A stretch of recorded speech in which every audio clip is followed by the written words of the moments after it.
सभी भक्तों को मेरा सादर प्रणाम। आज मैं आप लोगों के मध्य भगवान भोलेनाथ की एक और कहानी लेकर आया हूँ। तो सभी भक्त इस कहानी को प्रेम से सुने।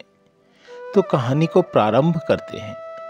एक बार की बात है, माता पार्वती और शिव जी कैलाश पर्वत पर बैठे थे। अगर आप यह कहानी सुन रहे हैं तो पूरा सुनिए। इस कहानी को आधा अधूरा छोड़कर जाने की गलती मत करिएगा, क्योंकि इस पवित्र कथा को पूरा सुनने से मनचाहे फल की प्राप्ति होती है। इसलिए इस कथा को पूरा सुने। आप शिव भक्त हैं, भोलेनाथ का अनादर ना करें। तब भगवान शिव माता पार्वती से पूछते हैं, चालाक और बुद्धिमान में क्या अंतर है? तब माता पार्वती कहती हैं, हे प्रभु, मुझे विस्तार से समझाएं। महादेव कहते हैं, पार्वती ध्यान से सुने। हेमपुर गांव में रहने वाला मनोज एक गरीब लकड़हारा था। मनोज बहुत ही चालाक और बुद्धिमान था, लेकिन वो एक सज्जन और नेक आदमी भी था। गरीब होने के बावजूद वो अपने जीवन को सुखी सुखी बिता रहा था। उसकी पत्नी गर्भवती थी। एक दिन उसने मनोज से कहा, आज मुझे हलवा खाने का मन है, पर घर में सूजी ही नहीं है, और आप हलवे की सभी सामग्री ले आए तो हम हलवा खा सकते हैं। मनोज ने कहा, चिंता मत करो, मैं सभी चीज़ें लेकर आऊँगा। जब वो अपने घर से बाहर निकलता है, तब मनोज ने सोचा और भगवान से कहने लगा, हे भगवान, मैंने तो अपनी पत्नी को वादा किया है, लेकिन मैं कहाँ से और कैसे लाऊं? मेरी जेब में तो एक पैसा भी नहीं है। वह सोचने लगा। तभी पड़ोसी बबलू के पास जाता है और सोचता है वह जरूर मेरी मदद करेगा। तब मनोज बबलू के घर में पहुंचा तो बबलू ने कहा, अरे भाई मनोज, आओ आओ आओ, क्या हाल है? सब ठीक है ना? भाभी कैसी है? सब ठीक ठाक है। तब मनोज ने कहा, हाँ बबलू भाई, सब ठीक है। अचानक कुछ रुपयों की ज़रूरत पड़ गई है, सोचा तुमसे उधार ले लूं, बाद में तुम्हें वापस चुका दूंगा। बबलू मन ही मन सोचने लगा, ये गरीब भला मेरे पैसे कहाँ से चुकाएगा? इसे कुछ भी दे दो, वापस मिलने की उम्मीद तो छोड़नी ही पड़ेगी। यह सोचकर वह बोला, तुम बड़े ही बुरे वक्त में आए हो मेरे भाई मित्र मनोज। मैं तो वैसे ही राजा का कर्जदार हूँ और तुम्हारी ही तरह गरीब भी हूँ। आजकल तो मेरा हाथ भी बहुत तंग चल रहा है। अब अपनी हालत के बारे में मैं तुम्हें क्या बताऊं? तब मनोज कहता है, बबलू भाई, आज तुम्हारी भाभी को मीठा खाने का मन कर रहा था, पर मेरे पास इतने पैसे नहीं हैं कि मैं बाजार से कुछ खरीद सकूं। और बबलू भाई, तुम भी मना कर दिया। चलो ठीक है, मैं चलता हूं। तभी बबलू की पत्नी ने आवाज़ लगाई कि खीर तैयार है। तब मनोज और अधिक परेशान हो गया और उसके घर से चला गया। बाहर निकलकर मनोज सोचने लगा, बबलू मुझे कुछ नहीं देना चाहता था, इसलिए कुछ ना कुछ बहाना बना रहा था। बबलू की रसोई में अच्छी अच्छी सुगंध आ रही थी। जरूर उसकी पत्नी ने खीर बनाई थी। वह अपने ही विचारों में डूबा हुआ था और सोचा रहा था, अब क्या करूं? अब किसके पास जाऊं?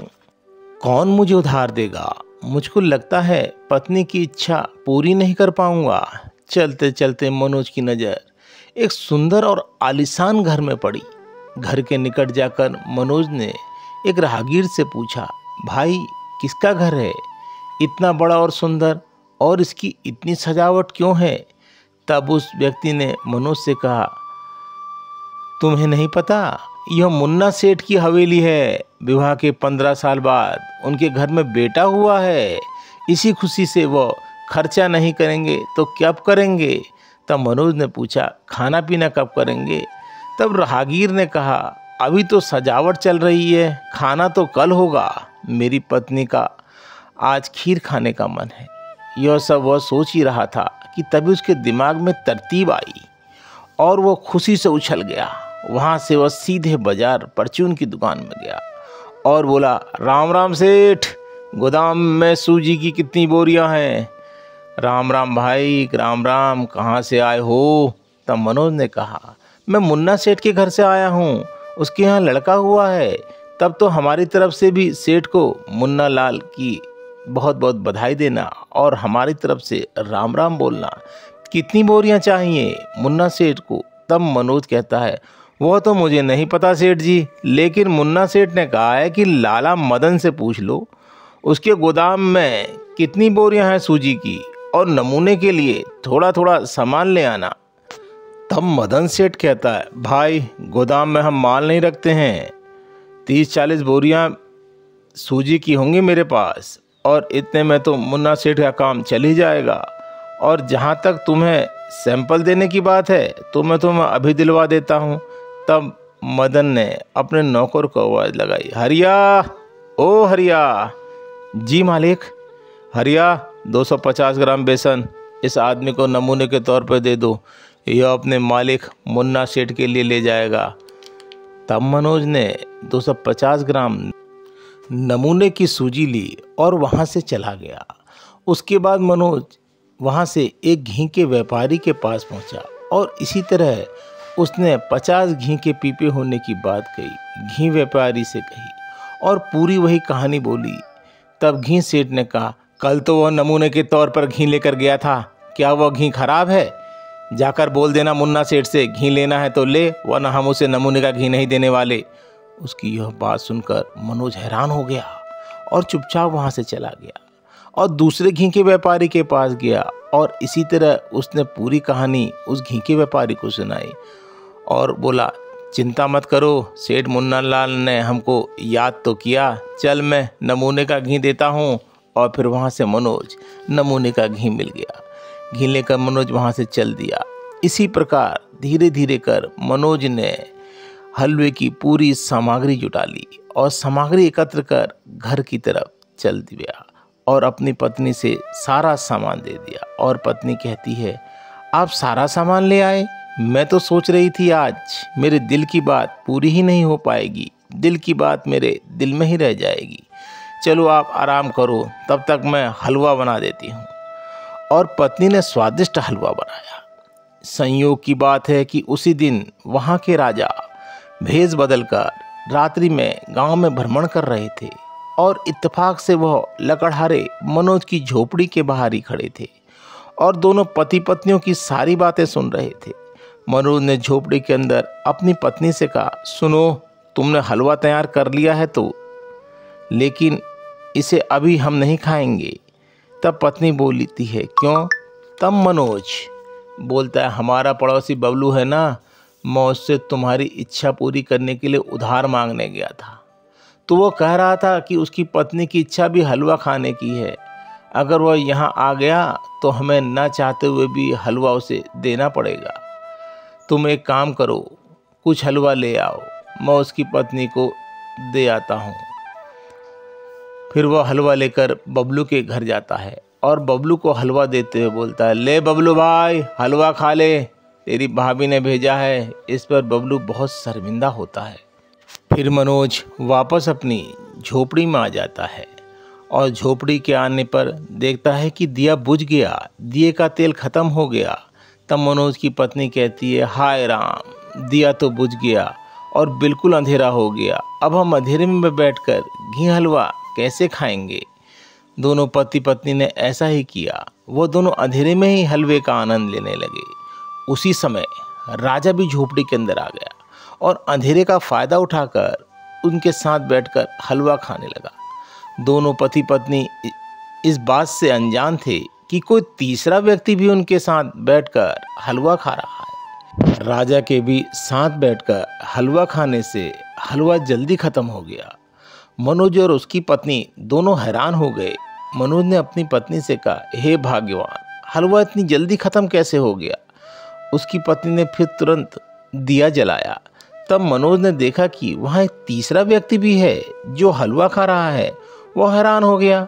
तब मनोज ने उससे पूछा, तुम कौन हो भाई?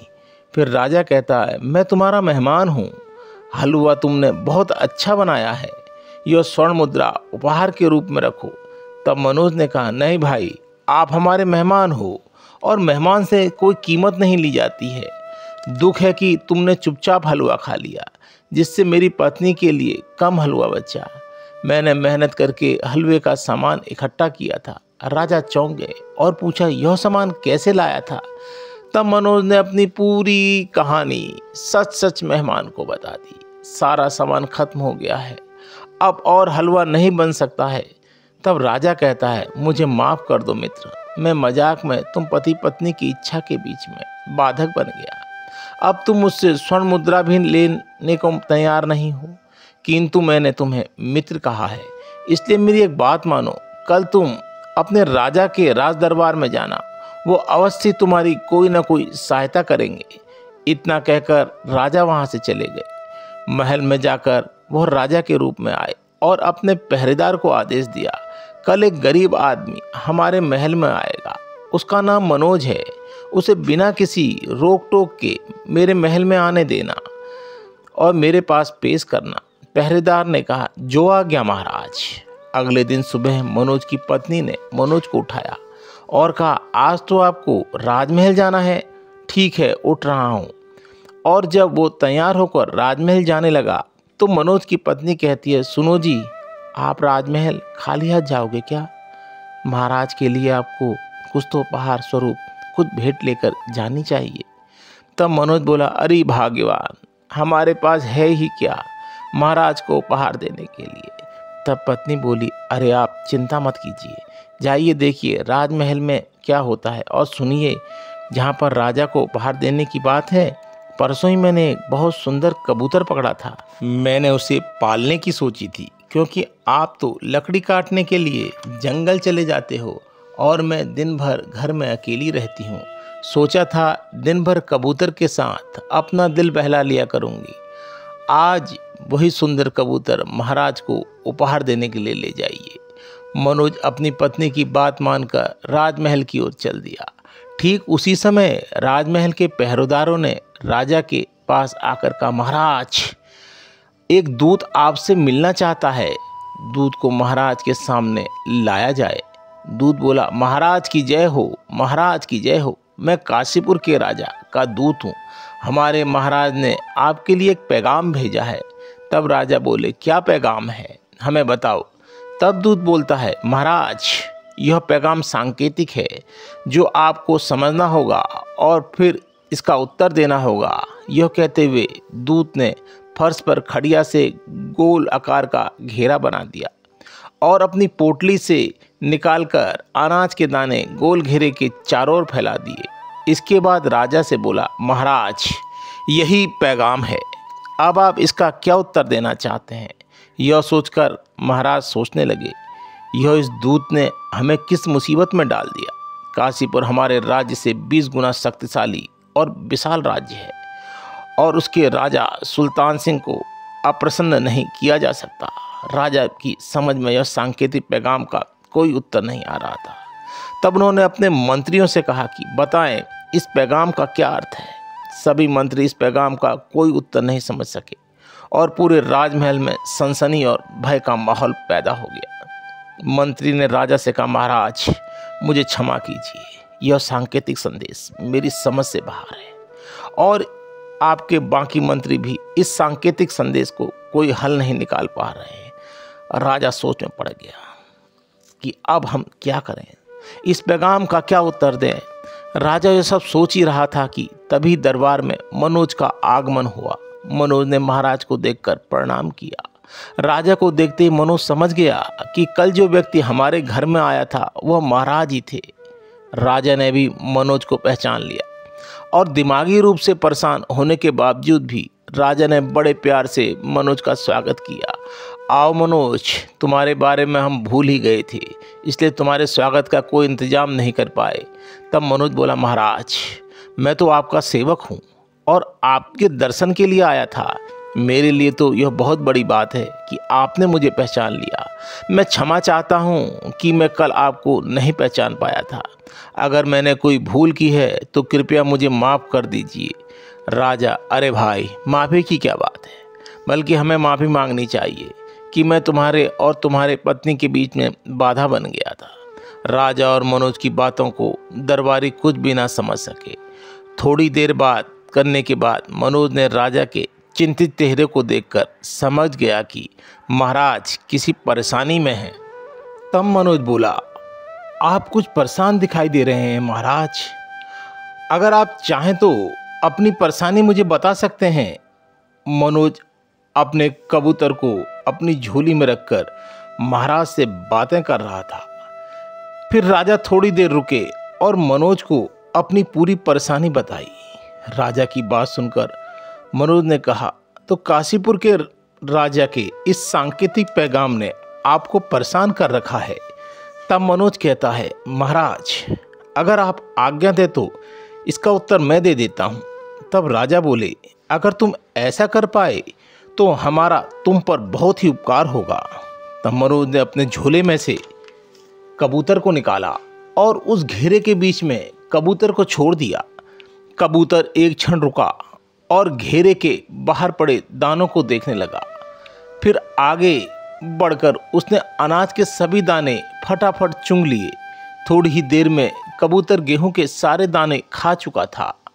यह सब देखने के बाद दूत ने हाथ जोड़कर महाराज से कहा, धन्यवाद महाराज, मुझे मेरा पैगाम का उत्तर मिल गया है। अब मैं यहाँ से चलता हूँ। दूत के जाने के बाद महाराज ने मनोज से पूछा, एक बात बताओ मनोज, यह कबूतर तुम किस लिए लाए थे?